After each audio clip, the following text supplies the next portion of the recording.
கண்மணி அன்போடு காதலன் நான் எழுதும் கடிதமே.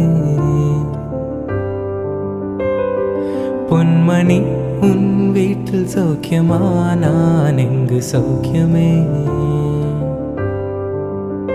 உன்னை எண்ணி பார்க்கையில் கவிதை சுட்டுது, அதை எழுத நினைக்கையில் வார்த்தை முட்டுது. ஓஹோ கண்மணி அன்போடு காதலன் நான் எழுதும் கடிதமே.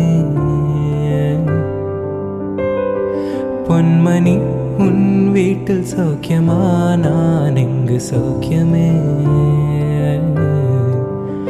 உன்னை எண்ணி பார்க்கையில் கவிதை சுட்டுது, அதை எழுத நினைக்கையில் வார்த்தை முட்டுது.